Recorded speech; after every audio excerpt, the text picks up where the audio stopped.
हम सब अपनी जिंदगी में अंतर्ज्ञान या गट फीलिंग का अनुभव तो करते ही हैं। हाँ, बिल्कुल। कभी कभी बस पता होता है कि कुछ सही है या गलत। पर यह एहसास आता कहां से है? आज हम लेखक भौमिक की एक रचना सोलांच ओरियन कोड की पड़ताल कर रहे हैं, जो एक बहुत ही, मैं कहूंगा, हैरान करने वाला जवाब देती है। और ये सिर्फ कोई पोएटिक विचार नहीं है ना, ये एक पूरा सिस्टम प्रस्तुत करता है। हाँ। भौमिक का सिद्धांत ये है कि इंसान सिर्फ एक जैविक शरीर नहीं, बल्कि एक तरह का खगोलीय रिसीवर है। एक खगोलीय रिसीवर? हाँ, और इस सिस्टम को चलाने वाली ऊर्जा सीधे ओरियन नक्षत्र से आती है, जो हमारे शरीर, मन और चेतना, इन तीनों स्तरों को नियंत्रित करती है। तो हमारा मिशन आज इस कोड को डिकोड करना है। हम ये समझने की कोशिश करेंगे कि हमारे माथे का नक्शा, हमारी ऊर्जा के 108 स्तर और ओरियन के तारे, ये सब आपस में जुड़े कैसे हो सकते हैं। चलिए इस ब्रह्मांडीय कनेक्शन की गहराई में उतरते हैं। तो शुरुआत कहां से करें? इस सिस्टम का पहला बिल्डिंग ब्लॉक क्या है? पहला बिल्डिंग ब्लॉक है सोलांच ट्रायंगल। ये एक तरह से इस पूरे सिस्टम की नींव है। सोलांच ट्रायंगल, ठीक है। भौमिक कहती हैं कि ओरियन बेल्ट के जो 3 सबसे चमकीले तारे हैं, वो सिर्फ आसमान में गैस के गोले नहीं हैं। ओके। बल्कि वो सीधे तौर पर हमारे शरीर के 3 ऊर्जा केंद्रों से जुड़े हैं। कौन से 3 केंद्र? हमारा ललाट, हमारा हृदय और हमारी नाभि। इन तीनों के संगम को ही सोलांच ट्रायंगल कहा गया है। ललाट, हृदय और नाभि। ये तो योग और ध्यान की कई परंपराओं में भी बहुत महत्वपूर्ण माने जाते हैं। बिल्कुल। लेकिन ओरियन के तारों से इनका क्या संबंध है?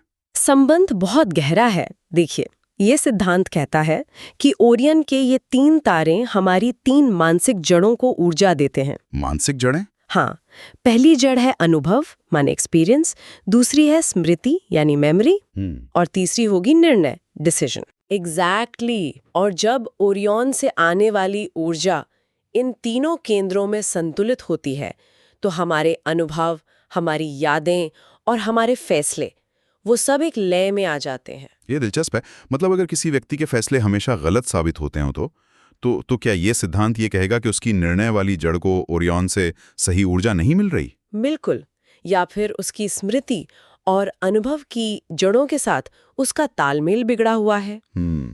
भौमिक का तर्क है कि जब ये तीनों जड़ें पूरी तरह सक्रिय होती हैं, तब व्यक्ति को जबरदस्त मानसिक स्पष्टता मिलती है। उसे सिर्फ अंतर्ज्ञान नहीं होता, बल्कि उसे आने वाली घटनाओं का पूर्वाभास तक हो सकता है। एक तरह की सुपर अवेयरनेस। ठीक है, तो ये फाउंडेशन है। अब उस हिस्से पर आते हैं जो सुनने में किसी साइंस फिक्शन फिल्म जैसा लगता है। हमारे माथा पर बनी 21 रेखाएं, जिन्हें ओरियन प्रोनिक बीम्स कहा गया है। क्या इसका मतलब यह है कि हमारे माथे पर एक तरह का कॉस्मिक सर्किट बोर्ड बना हुआ है? आप इसे एक तरह का जीवित नक्शा कह सकती हैं, जो लगातार बदलता रहता है। और ये सिर्फ रेखाएं नहीं है, बल्कि ये ऊर्जा के रास्ते हैं। ऊर्जा के रास्ते? हाँ, इन्हें 3 मुख्य श्रेणियों में बांटा गया है। पहली हैं ऊर्ध्व रेखाएं यानी वर्टिकल लाइंस। ये आत्मा के तारामंडल से सीधे कनेक्शन को दिखाती हैं। अच्छा, एक आध्यात्मिक एंटीना की तरह? बिल्कुल, आप यही समझ सकती हैं। और दूसरी हैं क्षैतिज रेखाएं, हॉरिजॉन्टल लाइंस। ये हमारे कर्मों का लेखा जोखा है।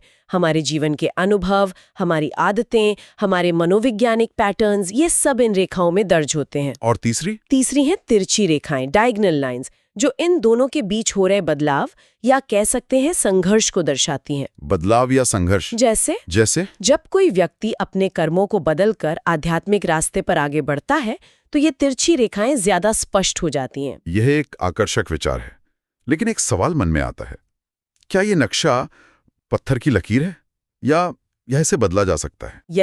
यही इस सिद्धांत का सबसे महत्वपूर्ण पहलू है।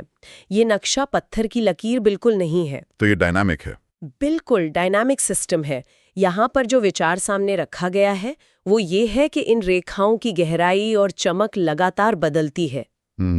जिस समय आपके माथे की कोई एक रेखा बाकी सबसे ज्यादा गहरी या चमकदार हो जाती है, वही उस दौर में आपकी जीवन संचालक शक्ति बन जाती है। अच्छा। वो आपके फैसलों और आपके भविष्य की दिशा तय करती है। और यहीं से शायद 108 का रहस्य भी जुड़ता है। इस किताब में एक गणना दी गई है जो मुझे बहुत दिलचस्प लगी। हाँ, वो समीकरण 21 रेखाएं, हर रेखा 5 नाड़ी सूत्रों से जुड़ी हैं और 3 केंद्रीय ऊर्जा बिंदु हैं। तो 21 × 5 + 3 इज इक्वल टू 108। है ना कमाल का। ये तो कमाल का समीकरण है। हाँ क्या इसका मतलब ये है कि हमारा माथा ही इस 108 कोड का एंट्री पॉइंट है? बिल्कुल, यही वजह है कि ललाट को चेतना का मुख्य प्रवेश द्वार माना गया है। ये सिर्फ मांस और हड्डी का टुकड़ा नहीं, बल्कि एक ब्रह्मांडीय एंटीना है जो ओरियन से आने वाली सूचनाओं को प्रणय करता है। हाँ, और उन्हें 108 धाराओं में बदलकर हमारे पूरे सिस्टम में भेजता है। तो चलिए इन 108 धाराओं या चेतना के स्तरों की बात करते हैं। ये संख्या अक्सर आध्यात्मिक चर्चाओं में आती है, लेकिन बहुत रहस्यमयी लगती है। क्या भूमि की किताब इसे समझने का कोई ढांचा देती है? हाँ, और ये विभाजन बहुत तार्किक और व्यवस्थित है। इन 108 स्तरों को 3 बराबर हिस्सों में बांटा गया है। ओके। पहले 36 स्तर हमारे शरीर से जुड़े हैं। ये हमारी नाड़ियों, प्राण ऊर्जा और शारीरिक चक्रों के उतार चढ़ाव को दर्शाते हैं। जैसे कोई एथलीट या योगी? बिल्कुल, एक एथलीट या योगी जो अपने शरीर पर महारत हासिल कर लेता है, वो इन स्तरों में बहुत उन्नत हो सकता है। और बाकी के 72? अगले 36 स्तर मन से जुड़े हैं।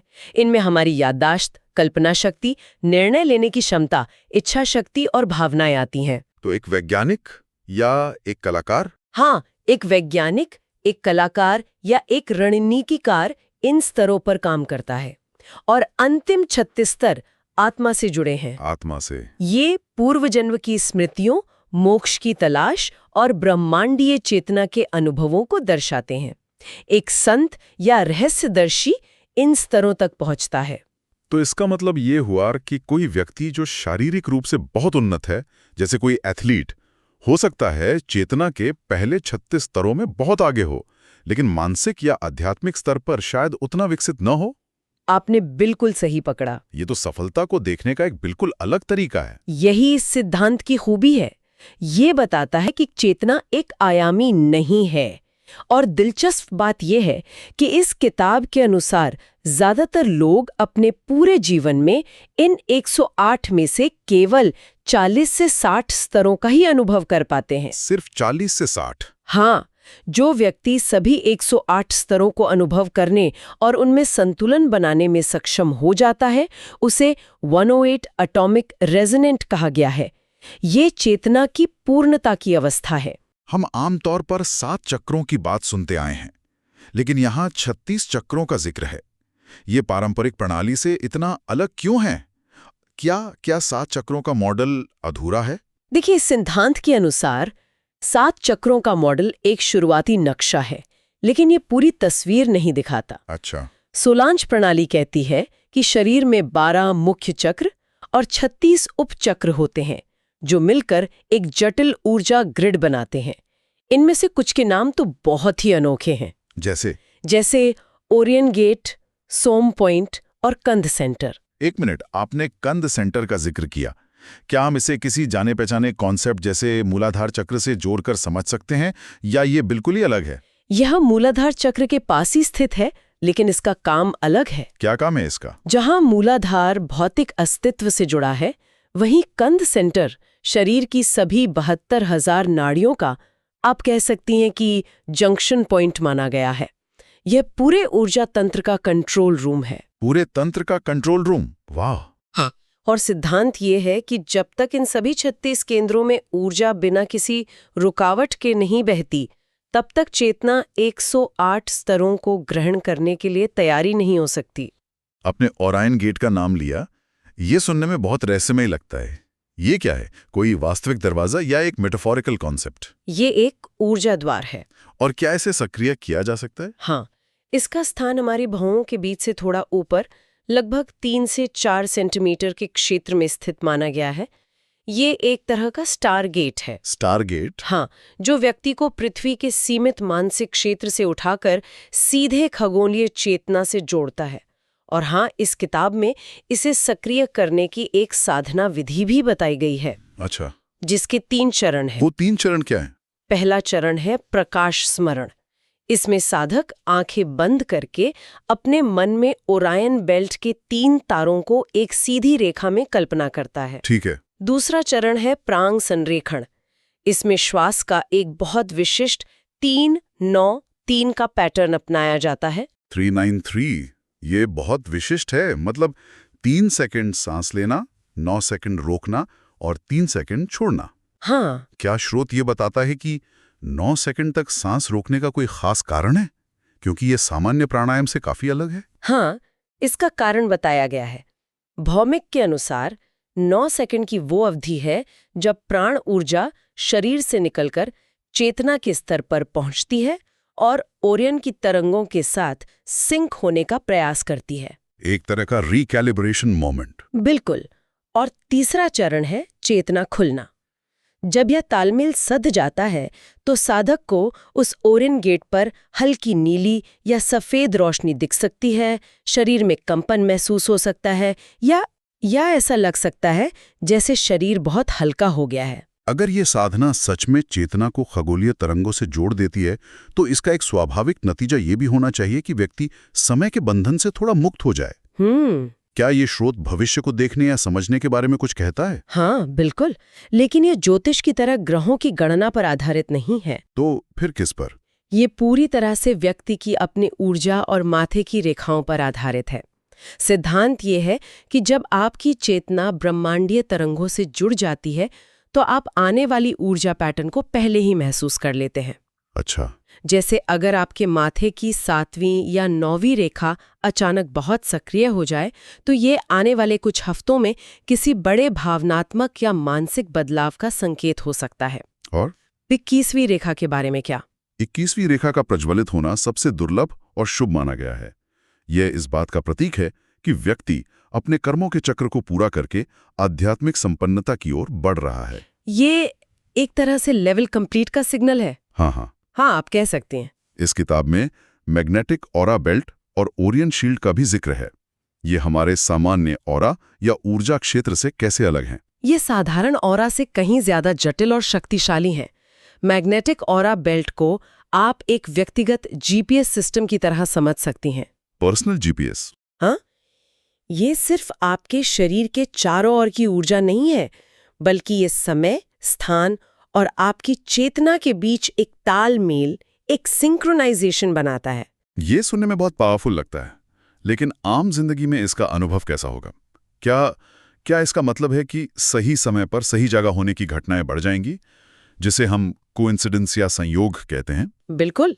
जब ये बेल्ट सक्रिय और ओरियन की किरणों के साथ अलाइंड होता है तो संयोग की घटनाएं बढ़ जाती हैं। जैसे? आप किसी के बारे में सोचती हैं और उसका फोन आ जाता है।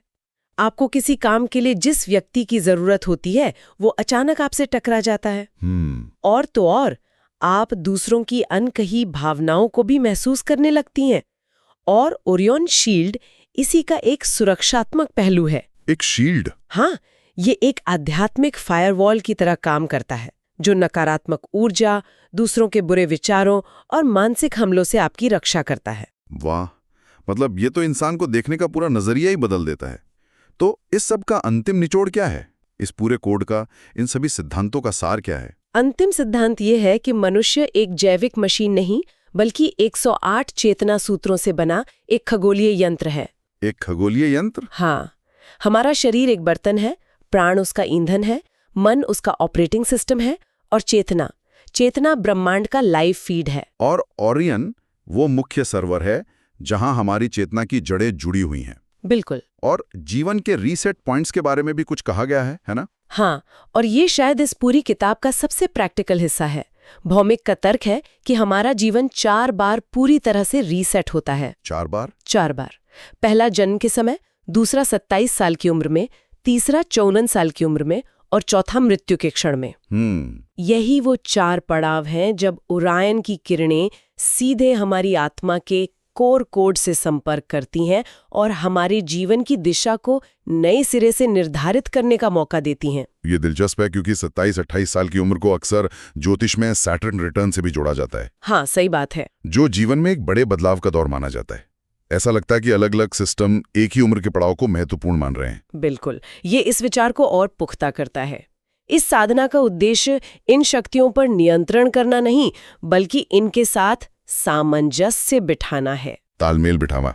हाँ, जब ये तालमेल हो जाता है तब व्यक्ति ब्रह्मांड की लहरों पर सर्फिंग करने लगता है, बजाय उनके खिलाफ तैरने के। इसी अवस्था को शायद अलग अलग परंपराओं में आत्म साक्षात्कार, समाधि या ब्रह्मानुभूति कहा गया है। तो आज हमने सोलांश ओरियन कोड के माध्यम से मानव चेतना को एक बिल्कुल नए नजरिए से देखा। एक ऐसा नजरिया जो हमें हमारे शरीर से कहीं आगे सीधे ओरियन तारामंडल से जुड़ता है। माथे की रेखाओं से लेकर चेतना के 108 स्तरों तक ये सिद्धांत मनुष्य को एक ब्रह्मांडीय नागरिक के रूप में प्रस्तुत करता है। ये हमें सोचने के लिए एक बहुत गहरा सवाल छोड़ जाता है। क्या? अगर जीवन के मुख्य पड़ाव जैसे 27 या 54 साल की उम्र सिर्फ उम्र के आंकड़े नहीं हैं, बल्कि ब्रह्मांड के साथ हमारे सॉफ्टवेयर को अपडेट करने या रीसेट करने के मौके हैं, तो हम इन मौकों का सचेत रूप से बेहतर इस्तेमाल कैसे कर सकते हैं? बजाय इन्हें एक संकट मानने के। हाँ, बजाय इन्हें एक संकट मानने के, क्या हम इन्हें एक अवसर के रूप में देख सकते हैं? ये एक विचार है जिसे आगे खोजा जा सकता है।